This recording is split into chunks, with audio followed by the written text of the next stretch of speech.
Well, so far it's just us, Joe. Hey, good morning, Denny.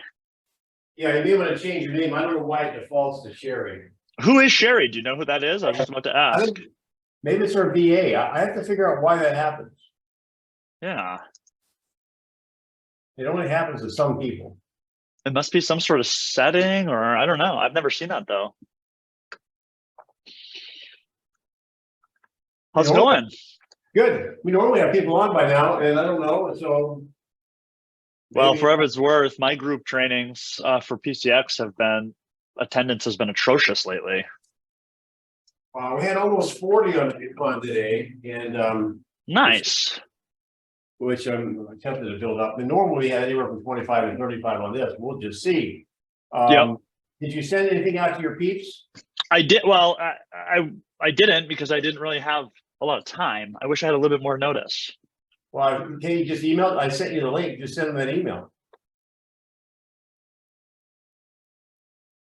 Yeah, I didn't get it because I use my other email. And You don't let me log in right now to my other email. I assume you use the KCN one. I thought I did. Yeah.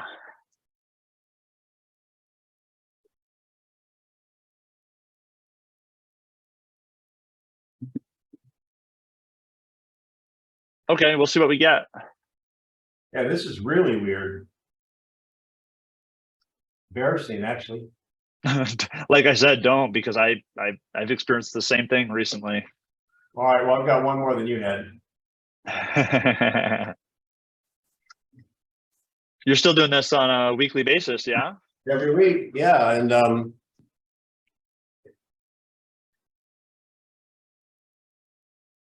working on some interesting ways to model, and like Kendall would like your feedback. We haven't done anything together for a while, and I'm tempted to break it down more and give people a path to follow instead of have to worry about so much to think.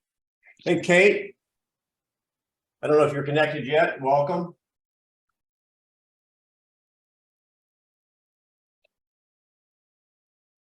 Kate Wallace, now there you are. Where are you located, Kate? I'm in Canada, in Mississauga. Nice. I had a client. Well, I've had several from there. Oh, have you? Yeah. Oh, that's cool. We get a lot of Canadians in Florida. Okay, yeah, that's true. Yep. They all hate the winter here. Used to be a restaurant up there called Kelsey's. I don't know if it's still there or not. It still is. Yeah, it's a chain. Yeah, I knew the guy that owned some there in Toronto. Oh, very cool. So Yeah. I've got 1 o'clock. I want to welcome you guys. Joe, you're co-host too. And so if somebody pop in, if you can admit them, that would be great. I do have a great co-host today, and I don't know where he is on your screen. He's number one in my heart, Joe Q. Hello. Good morning. Good afternoon. Yeah, he's actually in Scottsdale. I met him several years ago at a Bold. I'm a Bold coach for Keller Williams, and he now is. What is your title now, Joe? Well, I'm the creator of PC Expansion, so I'm creating a model for Keller Williams company-wide to streamline the process of onboarding and training agents at market centers. Yeah, so he's going to be my co-host. Maybe he'll be a go-to guy because John's in a team leader role, and anyway, that Joe works for my wife, Kristen Cole. And so, welcome everybody. It's Friday, and I've got a couple surprises for you. I'm going to ask you guys right up front a couple different things. One, this is going to be mastery level, and everything we teach here and everything we model, there's more than one way to skin a cat. Do you think people say that anymore, Joe, or is that just more of your parent, grandparent type of saying? Maybe more.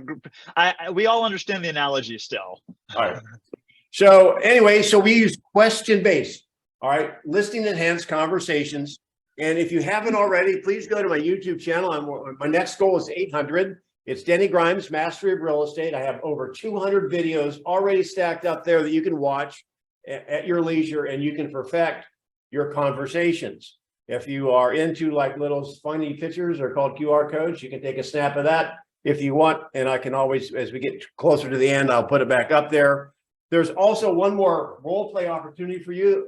This is a Keller Williams deal, but anyone's welcome to it. I'm one of the hosts. It's called Recon, Real Estate Conversations. It's daily, 8:30 to 9 o'clock Central Time. And again, you're welcome to join, and we do kind of the same thing. There's Recon. So today is June 9th. I always want to start out with a tidbit that might be useful. If anyone can get the answer to this question right, I will enter you to a drawing of 2 tickets to Greece, and I have the VHS. It's a great movie. What is significant about today? Anybody have any earthly idea? Am I allowed to participate? No, you're not. Now you she was on my earlier call. So what is it? What is it, Arne? Today, 50 years ago today, Secretariat won the something. Oh yeah, so she was really listening to me today. So yes, here's the interesting thing, and Secretariat 1973 on June 9th was the first horse in 25 years to win the Triple Crown. Now, I'm only taking a few minutes because it will tie in with what I want you guys to know today. Kristen is my wife. Joe works for my wife. Secretariat is one of our favorite movies. It was done by Disney a few years ago. And it not only won the Triple Crown, however, the horse and the owner had to go through all of these challenges in order to have a little bit of belief. And then one challenge after the other. And this horse not only won the Triple Crown, but won it with, get this, Joe, it was before your time, dude, 31 lengths. Wow. If you have not seen the movie, this record has never been broken. Now, here's the point I want to make. Years go by, the horse has a great happy life, and and has all kinds of baby horses. At the end of the horse's life, they do a post-mortem autopsy, whatever they call it, on a horse. And they discovered, guess what? Anatomically, he had a heart twice the normal size. And here's the message. It kind of goes back to like the Rudy movies. It is all about heart, you guys. And real estate will give you some ups and downs. My wife uses the word grit. I like the word grit and heart. This horse had heart, and I'm just giving it its knuckle bump today, 50 years ago. So how do you like that? Ups and downs. You can give me a thumbs up, thumbs down. I won't talk about it again for another 50 years. Fair enough. I do want to give you one thought today, as I'm working really hard thinking about how I can help you guys come up with the right conversations. And for me, I like to find a way to categorize things. I was going to make a funny joke again about, I used to have to go to the library. Joe, have you ever been to the library? I've heard of this place. Yeah. Yeah. And you go to the card catalog. Well, watch this, you guys. And I'm open to input. I've put the objections you're going to receive into 3 categories. Here they are. Number 1, your buyers and sellers want to wait. You fill in the blank. Wait for interest rates to go up, wait for interest rates to go down, wait for summer, wait for winter, you name it. There's an infinite number of waitings going out there, right? That's number 1. Number 2 is they want to buy or sell. However, they're not sure. They want to buy or sell with you. That's a whole nother plethora. It could be like commission, or it could be reputation. How many homes have you sold? Do you know this area? I have a cousin who's in the business, etc. And the final one is this. They want to sell or buy. They've elected to work with you to sell or buy, and they're unreasonable. How does that categorize things in your opinion, Joe? If they're being unreasonable, if they're not motivated, then obviously they're not motivated, right? And so if they have unrealistic expectations, we have to ask whether it's worth even moving forward or not. Well, do you think that pretty much sums up maybe the objection would fall into one of those 3 categories? Yeah, absolutely. Well, here's the point I want to make. In role play this past week, I noticed we were role playing an objection, and they wanted to wait. Let me get this right. My point is, if you've got to figure out where they are. For example, if they're not sure they want to use you, yet they're not really sure they want to move into the market, you've got to figure out what objection to handle first. So for our Friday free-for-all for the Recon, I came up with a spinner. Now, if you want to participate in a role play, just raise your digital hand. Joe, we have somebody here that is getting ready for a script off contest, so he'll probably do it. His name is Austin from Houston, and he might Love do it. And we may have some other participants. And if you have an objection, and we can start out with one because Joe coaches a lot of people, I'll let him give me one objection just to get the waters warmed up, and then we'll go into our Friday free for all and cover whatever you want to cover, or take the random roulette wheel. And I've got 24. I've got 24 objections from all kinds of expired, for sale by owners, buyers, and sellers, all coming from those three categories. So, Joe? Yes, sir. You're our co-host today, so why don't you start off by being a buyer or seller and giving me an objection, and I'll set up my timer and I'll demonstrate what I want to happen for the rest of the role plays, the model, so to speak. I'm ready to go. I've got one. No way. Ready? I am ready.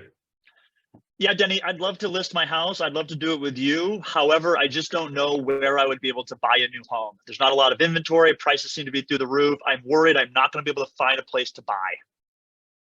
Okay, I've started the timer. Now, okay, so I'll let the timer run. This is what I would call the homeless seller. Now, so let me ask you, Joe, have you elected? I understand let me ask, I understand, let me follow the model. Other than that, is there any other than the fact you don't know where you're going to go, is there any other reason why we can't do business today? Nope, that's it. So you've elected to hire me to help you, right? On the selling side and maybe on the buying side? Yeah, assuming I can find a place to go. Okay, so one thing you should do, and I'm taking my time on the timer, is I'm still going to do this in 4 minutes, you guys. If you can find out if they're going to work with you before you start saying all the words, that might be kind of cool, right? Yeah. Ask them the question. If they say no, then really what you say is not going to be really the conversation.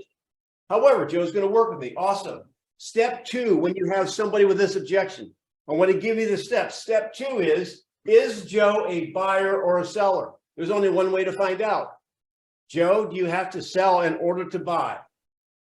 Yeah, I think I do. I think I'm going to need that that equity in order to be able to make the next down payment. So yes, I don't think holding on and buying another house would work financially.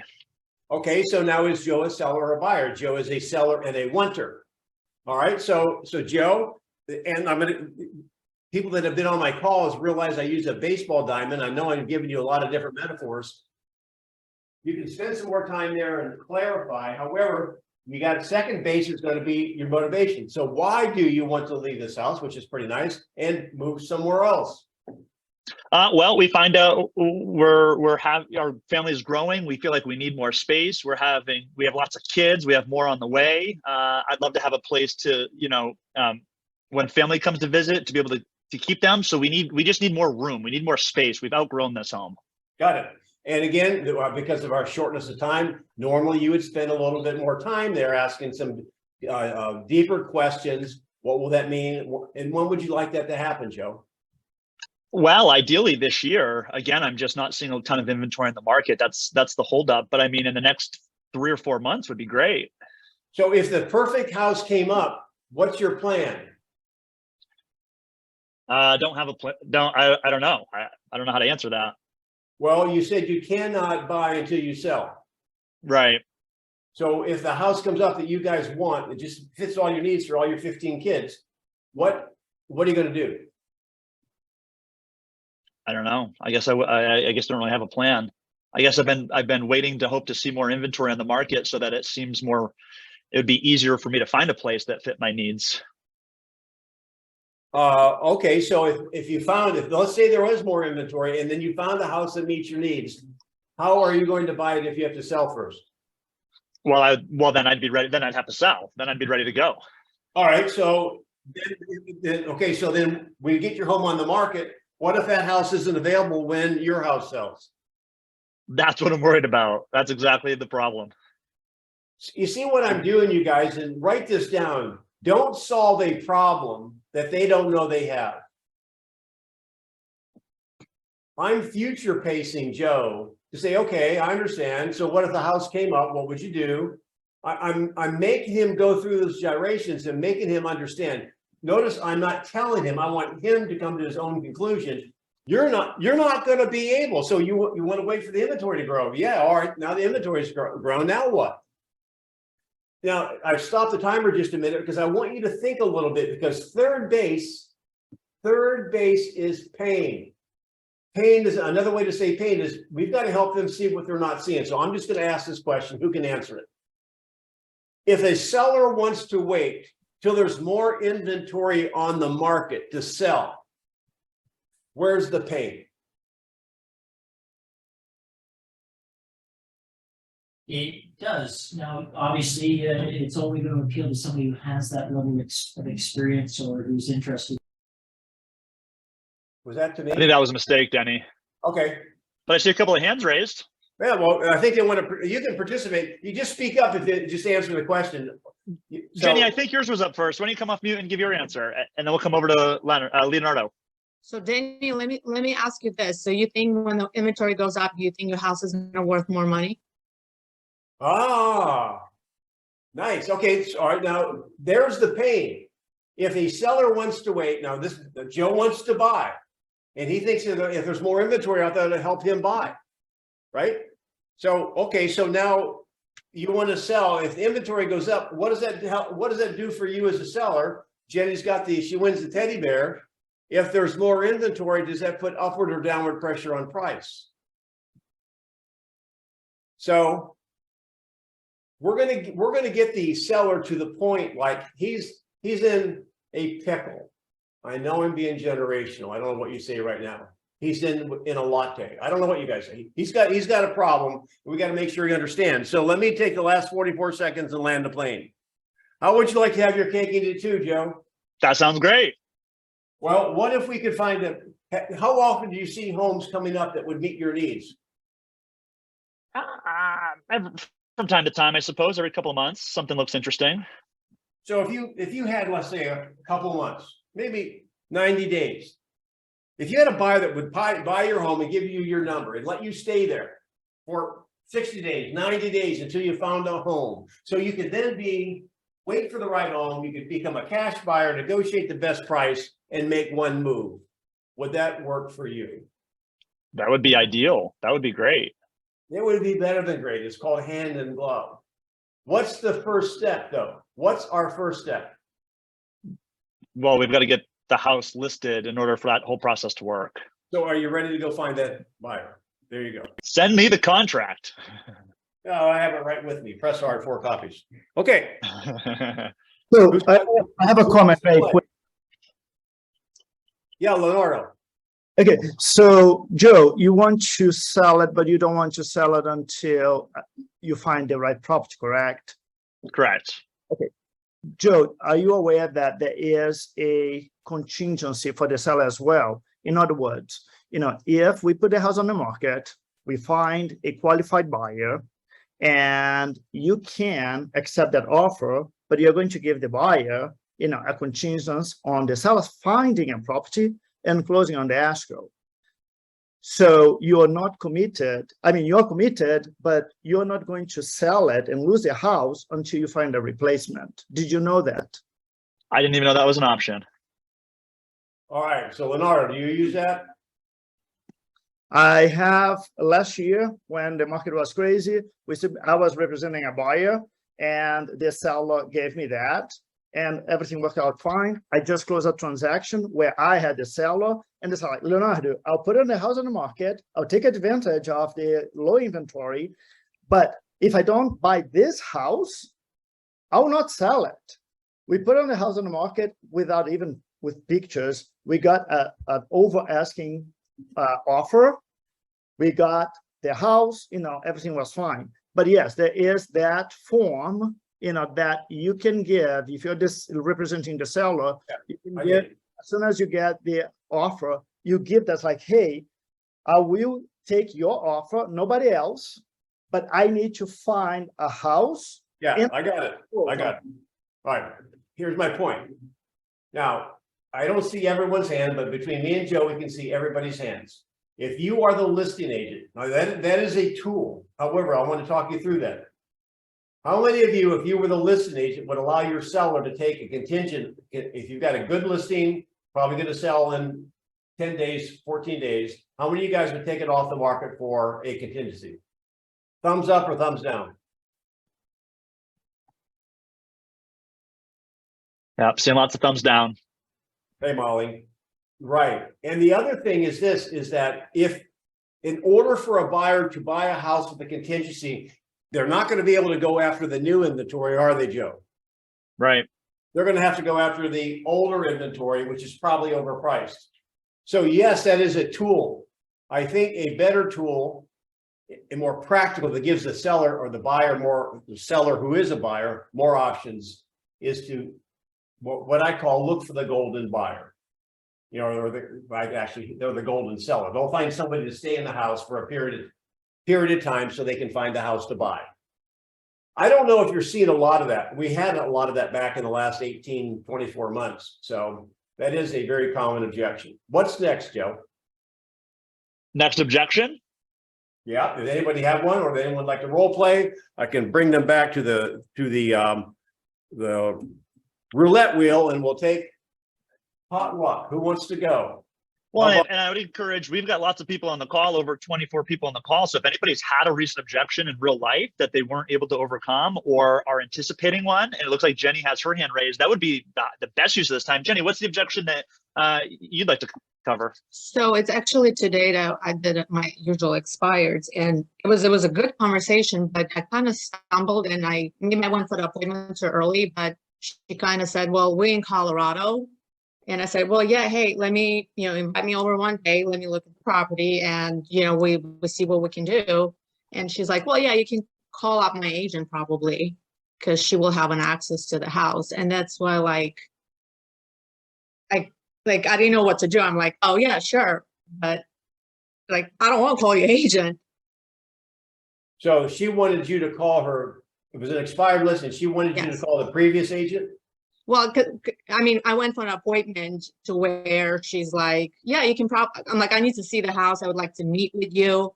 It's like, we're in Colorado currently. You can probably contact our agent and get access to the house, because we're going to probably wait till the end of the year to sell.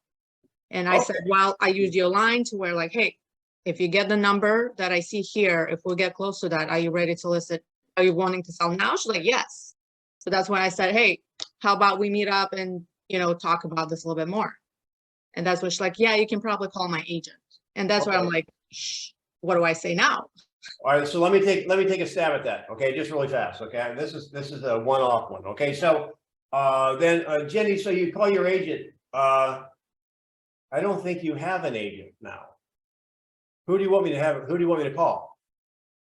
Well, the agent that are, previous that we had listed with. Oh, okay. Do you want me to get the key from them? Yeah, because we're going to be relisting with her. Oh, okay. So, all right. So now we know what the objection is. So you're going to stay with the same agent? Yes. Well, so that's really the objection, isn't it? Well, I didn't get to that because I didn't know, should I start trashing, not trashing, but should I go after the agent? Because I'm like, I asked her, hey, it's been 78 days on the market. How come it didn't sell? Right. And she said, well, I don't know. It's just, it was too cold. People didn't want to see it. Some random stuff, but nothing about the agent. Hang on, I'm going to move fast here. Oh, let me ask you this. You're the seller. Would you like a second opinion on why it didn't sell? Yeah, sure. Shit, I should have went for that. So I'm sure you have somebody watching your home or a neighbor that has the key. How can I get access to that so I can take a look around and we can have a conversation after I visit your home?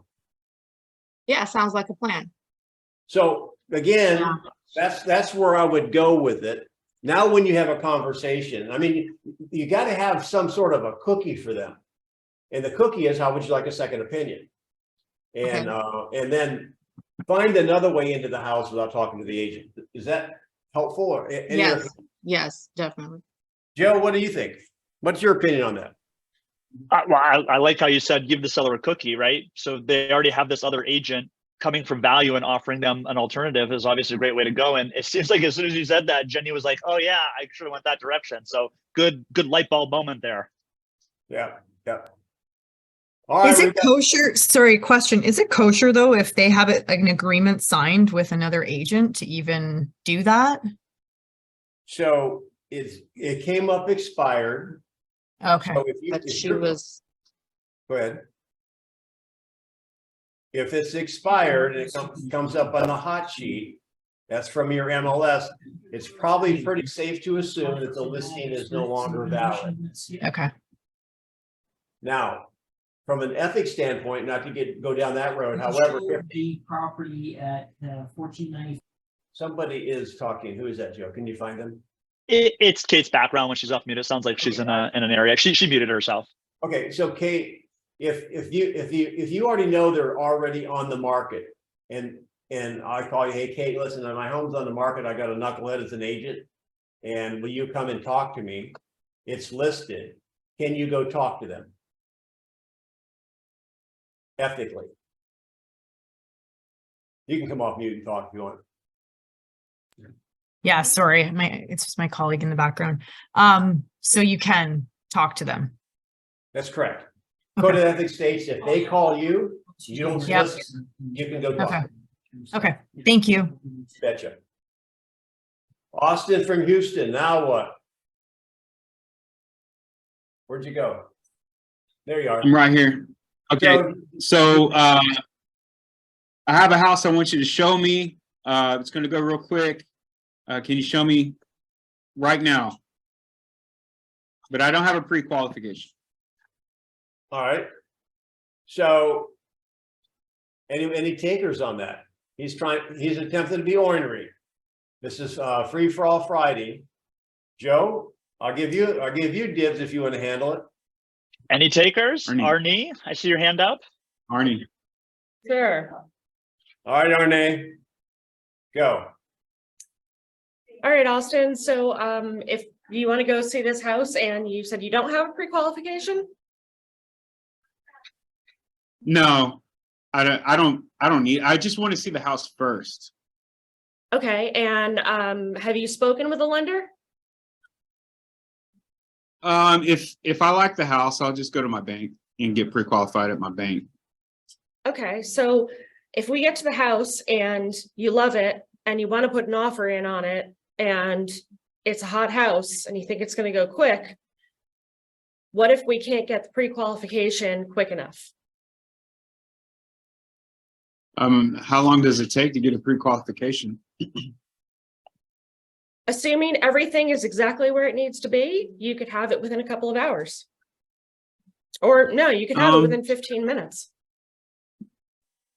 No, I just want to see the house first. I'm not sure if I'm going to be real interested in it or not. I just want to see the house, and if I like it, I'll go get my pre-qual. I just really don't want to take a hit on my credit score, and I don't feel like going through all that right now. I don't even know if I'm going to like the house or not. Okay, what if I could introduce you to a lender that won't take a hit on your credit score? Yeah, that'd be fine, but you know, I really don't want to do anything right now until I find the house that I want to buy. Okay, so remind me again, why did you want to move? All right, so you keep going. I was waiting for her to do that. You see, second base motivation, the why is so powerful. And you know what? We're Uber drivers with a blindfold on unless we know why they want to do something. Keep going. Go ahead. Okay, Ask so it. remind me again, why did you want to move? Well, I've been looking for a while, and I've been looking for something kind of specific in this area, and this one just happened to hit the market. And you know, I don't like most of the houses, and you know, I'm not going to waste your time unless it's a house that I really like. So, Of course, and what's important to you about this house? you know, it has a second bedroom downstairs and a swimming pool, and it's in the right school district. Okay, so what is important about the second bedroom downstairs in the school district? So rather than going 5 deep, because we don't have a lot of time, so we get that. Now Okay. run the bases. Okay, so, oh no, I forgot.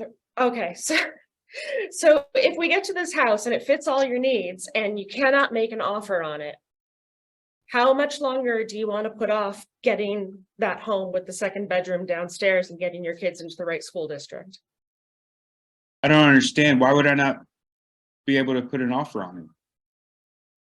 If you were selling a home and someone said, I want to buy your house, but I can't prove to you that I have any money, what would you say? I would say come back when you have money. Exactly. So why don't we go in there prepared and show them that you have money and that you're ready, willing, and able to make an offer? You're not taking him to pain Okay. yet. Take it away from him.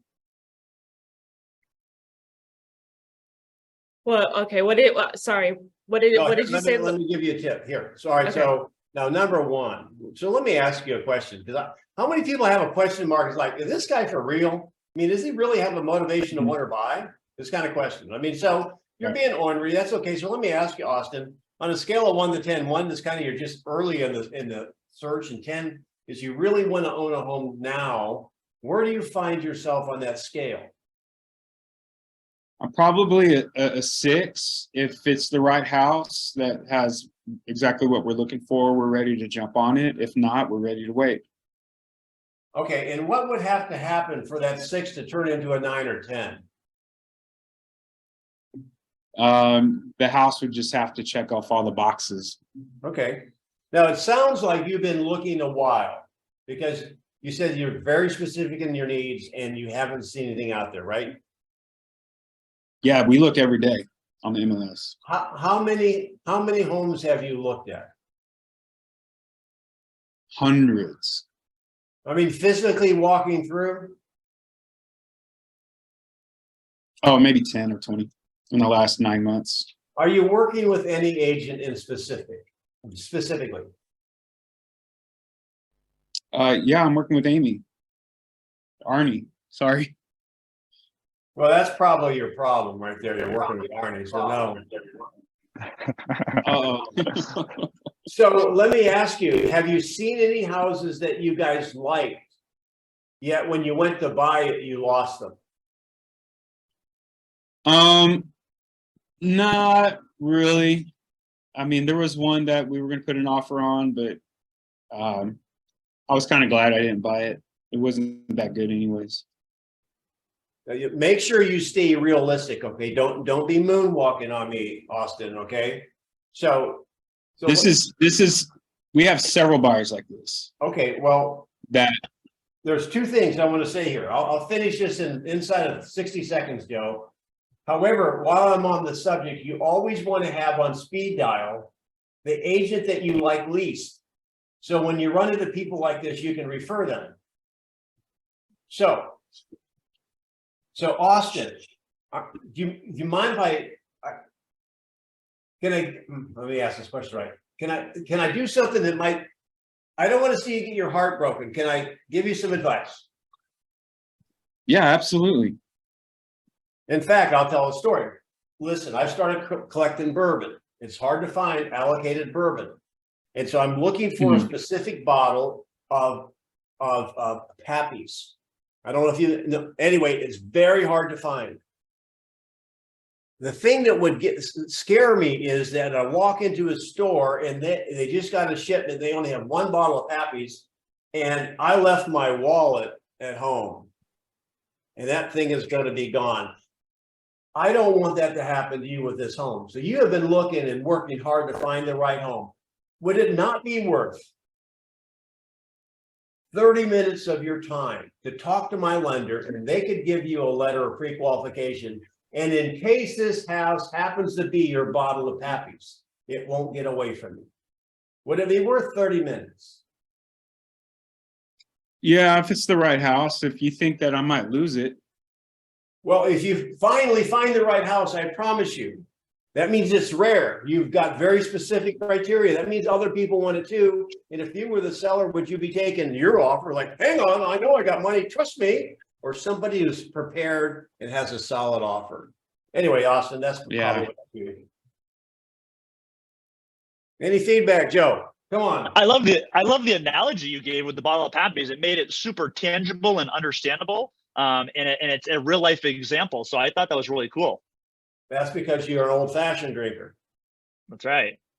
That's right. All I've right. got another objection in mind, but I'd love to hear from the crowd. I know you guys came here with some objections in mind, some challenges you've been facing with potential buyers and sellers. This is time to work those out.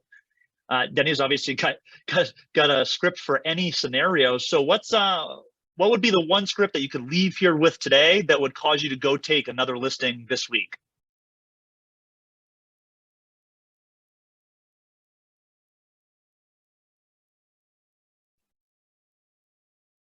Come on, you guys. I'll spin the wheel.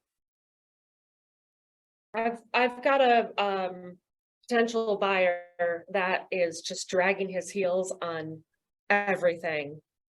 And I've pressed on his pain and I've gotten his motivation out of him, but it feels like his family is more motivated than he is. But he has to answer to his wife, who's sick and tired of going through this. Well, who doesn't? Me? Come on, you guys, laugh a little bit. So I think this guy's related to Austin's friends.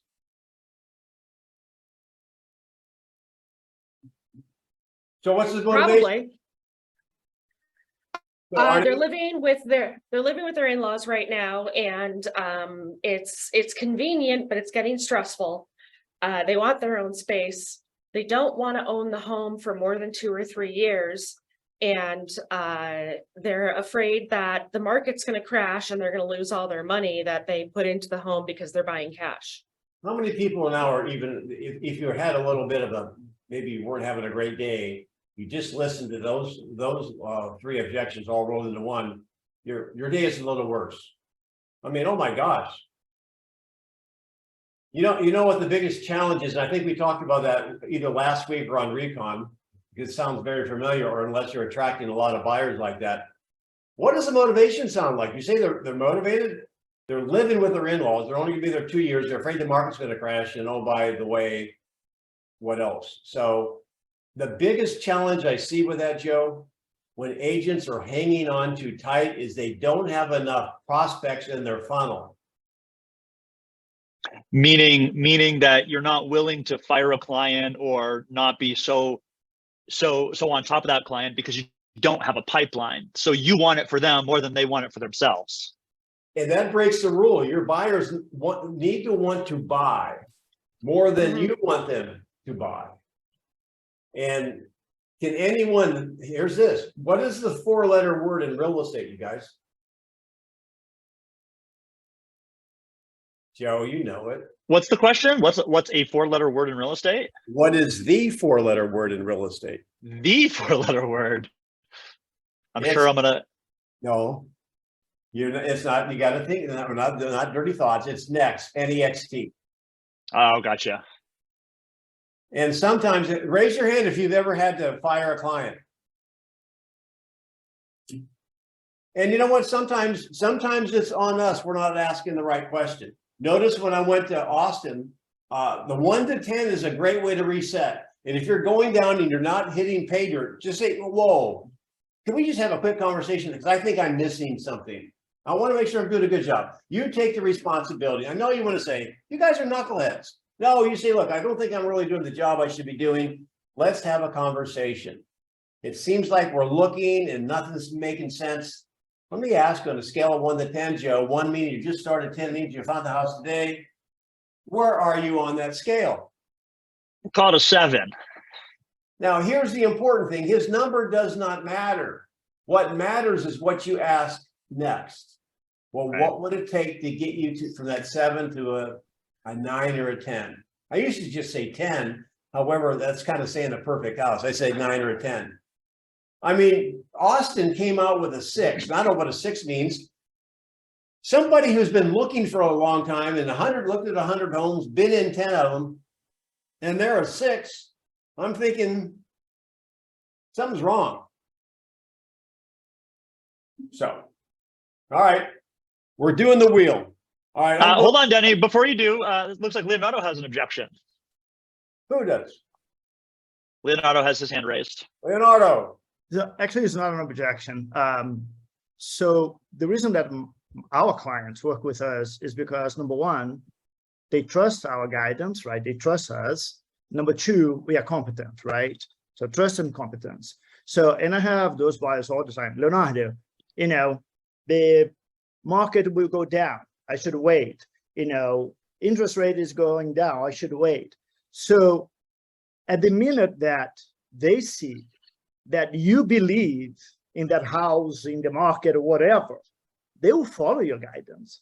But at the minute that you're still hesitant and you yourself don't believe it, it will be hard for them to believe it too. So yesterday, I have a client that I've been working with. We're in contract.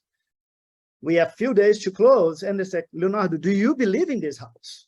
And I told him, his CFO, you know, so he understands numbers and data. So I talked to him in that language. It's like, listen, David, you know, if you wait, this will happen. I mean, this could happen. This could happen. And then at the end of the day, do you agree that this will cost you more if you wait?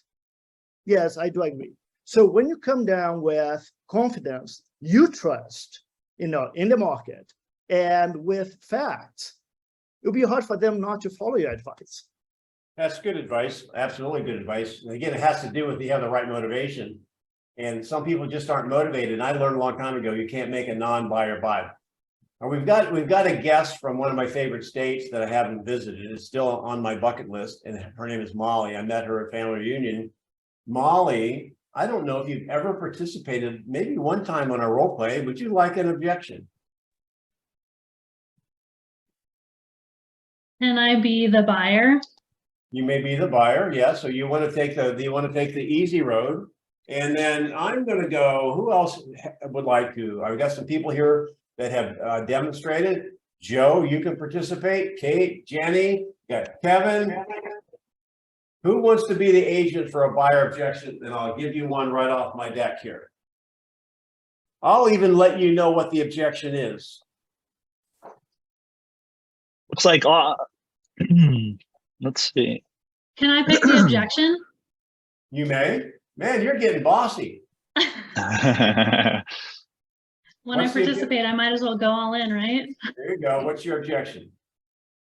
So we've done a lot of objections, like not using somebody that you know. Well, now it's, I'm trying to use somebody that I know. And do you As understand? the agent. So it's basically a cousin. Okay. And they want to go. One second. I must be the cousin on the phone. So I reset the timer, Joe. We're gonna go rapid fire for 1 minute. Okay, so we'll go Austin, Jenny, and I don't know, there was another hand. I thought there saw another hand. So I'll give you each a shot at this. Austin's going to be in a script off here in the next few days, maybe next week, and the timing is a minute. So succinctly, Molly, you want to work. I'm guessing what you said. Tell me what the objection is. Okay, so the buyer wants to purchase through just the listing agent, and it's a cousin.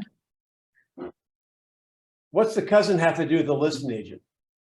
I guess it was 2 objections in one. Okay, let's stick with the first one. All right, Listing Austin, agent. I have 1 minute. A buyer wants to buy from the listing agent, and there's no dialogue here. Or there is. I said, Molly, you're the buyer. You want to use the listing agent. You got 1 minute. Go. Austin. So you're my cousin? No, leave that out. Yes. Okay. Go. Okay, so let me make sure I understand. You're wanting to buy a house, am I correct? Let's say land. Say that again? All right, hang on, you guys. Land. We'll be a minute here before we get clarity. Let me just lay it out. Let's just make it a house right now. It doesn't really matter what it is. You want to buy a house and you only want to work with a listing agent. All right. You're on the phone on this one. Okay. On the phone. Let me reset this. 1 minute. You better get cracking. Go. Okay, so scale from 1 to 10, where are you at buying a house this month? The 7. 7, and you found a house and you're preferring to work with the listing agent? Yeah, I can save a lot more money and negotiate with them because then we can take out the buyer's agent. And did the listing agent tell you that you would save more money? I just figured that would be the case. Well, what if I told you that that you pay me nothing in commission and you can still get a professional to represent you? Would you at least be interested in sitting down and seeing what we do for our buyers to help them get great deals?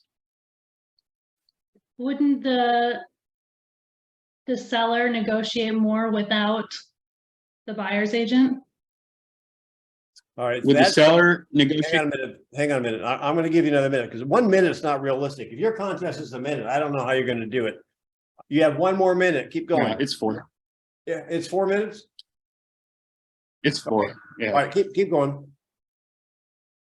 Okay, so what I hear you saying is that the seller said they can negotiate more for you. Let me ask you this. Have you ever purchased a home, negotiated inspections? Do you have any experience with low appraisals, things like that? No. So if, an issue comes back with the inspection report or an issue comes back with the appraisal, whose interest do you think the listing agent will have in mind? Will they be trying to get you more money or their client more money? Their client. Their client more money, right? So wouldn't it make more sense if it's not going to cost you anything more? Wouldn't it make more sense for you to interview an agent to represent you in your best interest to help you get the best deal for you and your family? I would think that if I'm working directly with them, they would be more willing to negotiate and come down more without another party involved because they wouldn't be paying you. Yeah, and I can understand why you would think that. But if you were my agent, would you be trying to get me more money or the person on the other side of the deal? You. Let's do this. Yeah. What's that? Oh, I was talking with some. Hang on a minute. Hang on. Let's reset. All right. So Jenny. So thanks, Allison, for letting me know it's 4 minutes. So let me change this. I'll make this one 3 minutes so we don't have to do everything all over again. Jenny, are you ready? Yes. Take the same scenario. We already know what they talked about. And 3 minutes, go. All right, Molly. So I totally understand that you're trying to save a commission this way, pocket more money. Is there anything else besides that stops you and I doing business today? No. Okay. So now, Molly, let me ask you this. You had the conversation with the other agent and they advise that they can be representing both sides? I haven't reached out or found a certain property yet. It's just I would think that without a buyer's agent, I can work directly with them, the seller or the seller's agent, and they would be more accommodating with the price. Absolutely, yes. And do you think the other agent would get paid for the buyer's agent fee as well? I would think when negotiating, they would take that part out of it. Okay. I'm going to pause just for a second, you guys. Let me ask you a question. I know you're talking about money because she's bringing up money. There's another danger that this buyer, a buyer that wants to work with a listing agent, there's another danger. What is it? Dual agency. What, Jenny? Dual agency. I mean, are you sure that your best interests are? The dual agency, again, it's different in every state, and most agents, most customers may not understand that, although that could be it. There's one more issue, and let's talk about this from the 1,000-foot view. So let me just see if I'll ask a couple questions and we'll get this on a different track because all you're doing is talking about money. So Jenny, let me ask, oh, not Jenny, I'm sorry, Molly. What's the most important thing about the buying, owning a home? You want to find the right home, or you want to save a few dollars and get the wrong home? Find the right home. Now I'm going to stop. You see where I'm going with this. So how long have you been working this model of wanting to see houses with a listing agent? How long have you been doing it? We just started. Okay. How are you going to find out? Have you seen any homes yet? No, just Okay. been looking online. And is someone coaching you? How did you come up with the idea of wanting to go alone in this process? I have a lot of investor friends who buy private party and don't use the agent. So when you say investor friends, are they buying a home for themselves, or are they buying investment property? Typically investment properties. And so they do it for, so when people buy home every once 5 or 10 or 25 years, investors, that's their business. Are these professional investors you're talking to?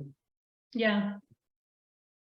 You see where I'm going? I'm starting to separate this. Okay, so how are you going to find the house in order to call the listing agent in order to see it?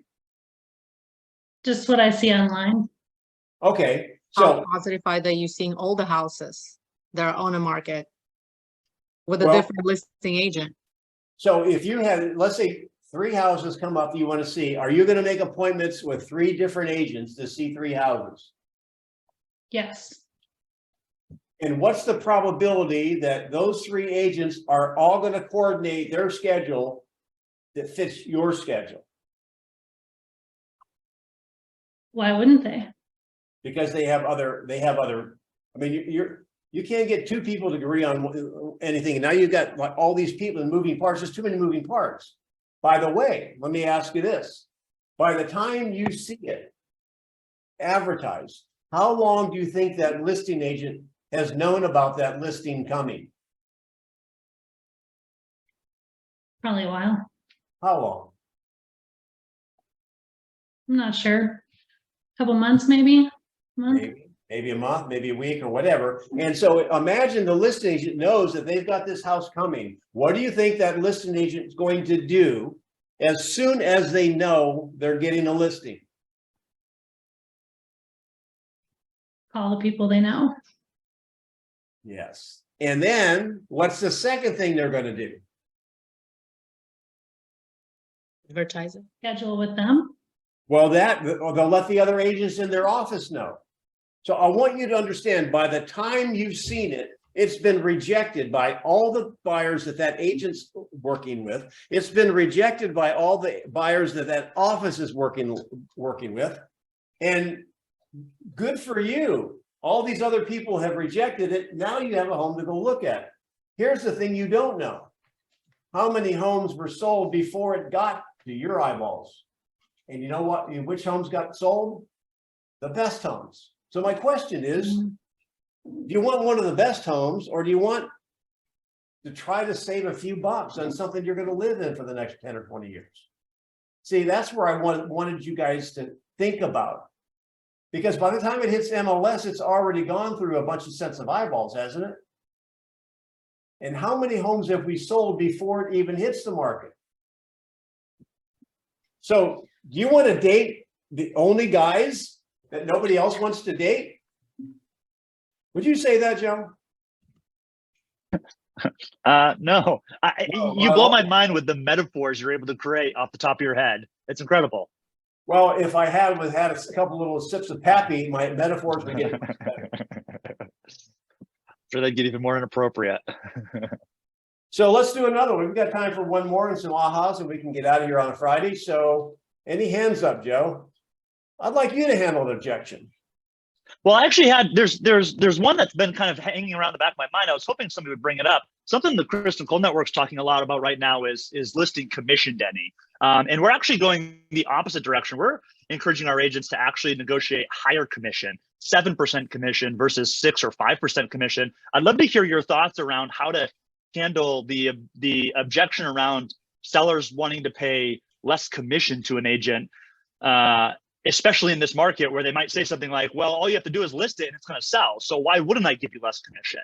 Right. And I think you guys can talk about, typically when you talk about with your KCN, Kristen Cole Network, your expansion teams, you know, your agents, your market centers, you guys can talk about it as far as taking it from here up. I don't feel too comfortable talking about that with an open forum because there are no set commissions, right? However, I can model for you. Oh. Say it again. Brian, did you have something or was that a mistake? Guys, muted. No, So, go ahead, Denny. so if you want me to handle commission objection, I can do that. I can give you guys the model to follow. Is that what you want, Joe? Yeah, that'd be good. I understand what you're saying. Okay, can I role play with you, Joe? Because Of course.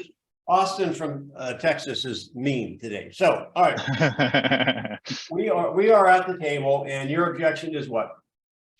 I'd love to list with you, Denny, but for 4.5% instead of 6. All right. So, what's the model? I understand.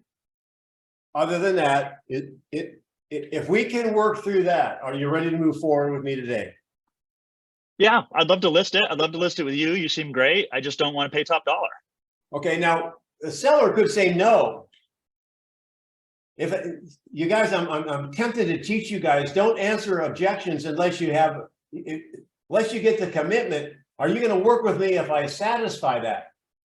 Now, if you said no, I'm not. Well, okay. Well, we'll get to that. What else is holding you back?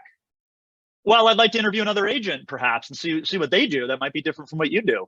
Well, again, you want to know, I mean, wouldn't you want to know that before you waste all your words on that you really can't solve the objection? So I will take back the first scenario that you're going to work with me if we can come together on fee, correct? Yep, sounds good. So write this down as you're taking notes. Get out your pen, pencil, lipstick, mascara, whatever. Take some notes. Palm Pilot, and write this down. Your first question is, what's more important? Do you want saving money or making money, Joe? I like the sound of making money. Okay, so making money is your goal, correct? Yep.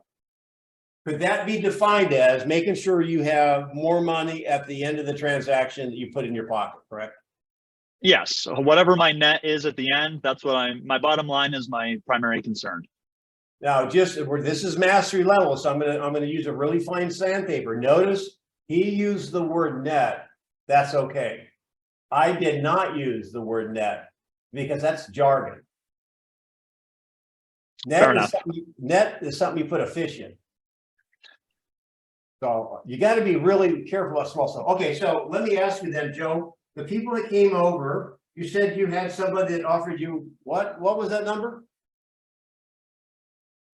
Well, I did talk to another agent that said they would do it at 5%. Okay. And based on the market, that seems reasonable because it doesn't seem like it's going to take a whole lot of work to get sold. Okay. Now, let me ask you, the 5%, is that what they came in at, or did they come in at a different number and you were able to negotiate them down? That was just what they offered. That's just what they said that they would do it for. And I did let them know. I did let them know that, you know, obviously maximizing my profit at the end of the day was the most important thing. And that's the number they offered. Okay. And then did they give, let me ask you then, at the 5%, do you know what they were paying the buyer's agent? I don't know. They didn't tell you? I'm not sure. They said that they would offer something, but I don't know. I don't remember a specific number.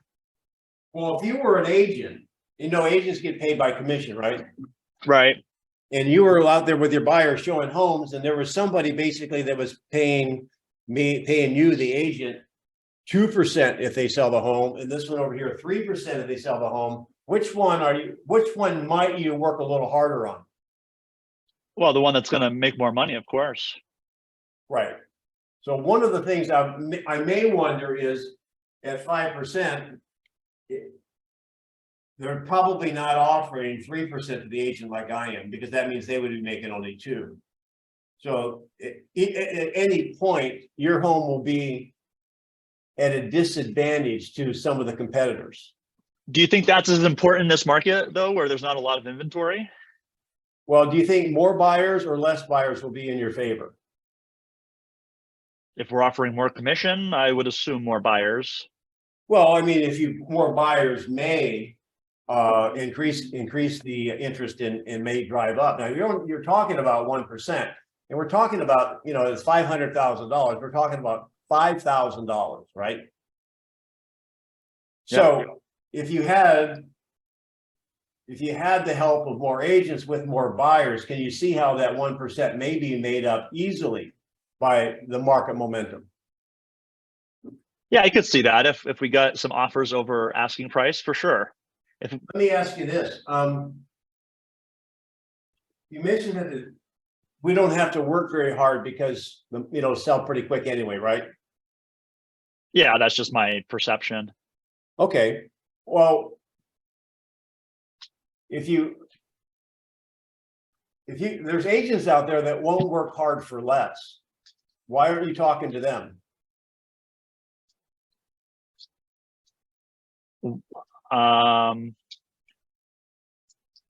don't know. I'm not sure if I understand. Well, you're saying that the agents don't have to work hard. So if we don't have to work hard, why don't you just sell it yourself? Well, I don't know how to, and I don't really want to do it. That would be too time consuming. And I definitely want somebody professional like you who knows what they're doing. Well, here's the thing. It's easy to sell a home in a low inventory market. True. So my question is, you want top dollar or do you want to leave money on the table? Top dollar. Well, I don't know if you can relate to this. My wife likes purses. And there's all kinds of purses from Target to all kinds of fancy names I can't even pronounce. Her favorite, Chanel. Have you ever heard of that brand? Oh, yeah. Do you know something interesting about Chanel? What's that? It never goes on sale. I didn't know that, but I believe it. So people recognize the brand, not only its quality, but there is a brand that goes along with it. And I'm just saying that my brand is, I work hard for my sellers. And by me working hard, I'm not taking the path of least resistance. I am working hard to get the most people looking at your homes I can, to get the highest offer and the best terms. That I'm sure you can imagine could easily make up that 1%, if not more. And so my last point, we got to go. My last point is, did they have a 2% fee? I'm sorry, say that again. Did they offer you 2%? To sell it for 2%? Yeah. No. Well, here's the thing. If we happen to fall into one of those situations, because the market's hot, where you find a buyer or a buyer finds you and there's no other broker involved, I'll sell it for 2% and take care of everything. You get to pocket the other 3% in your pocket. Wow. So when you weigh that guaranteed 5 and me at 6 at the Chanel experience and a possibility of 2, which makes the most sense for you? Anyway.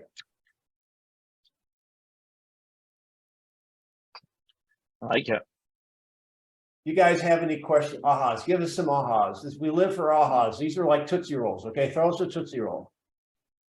I have one right off the bat, Denny, which is, again, it just goes back to the metaphors. You have a really smooth way of interjecting a practical real life example that somebody can relate to that has nothing to do with real estate, right? Chanel is an example, right? And you did that several times throughout several different objections. It's something I could definitely get good or better at, interjecting metaphors to make things really simple for people to understand. You ought to, if you were a proctologist, you ought to hear my metaphors. Oh God. Oh God. Who else? Anybody else? Get some ahas, Joe. Beg if you have to. We got 20-some people here. What did you hear that you learned? I want to make you smile too, you guys. I like to have fun. Don't be shy. Yeah, just go ahead and come off mute. Man, gonna buy a vowel? I can never buy Chanel on sale. That's, I saw you react to that.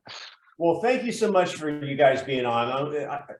I'm really flattered you are. Joe's great to have you. We'll have Joe back, and tell your friends about it. We'll be back on next Friday. In fact, I might be in an airplane next Friday, so I might be calling you from another location. Again, Joe, thanks so much. Be careful out there. Knuckle bump. Love you, mean it. Thank you. Thanks, guys. Bye. Take care. Yeah. Thanks, Denny.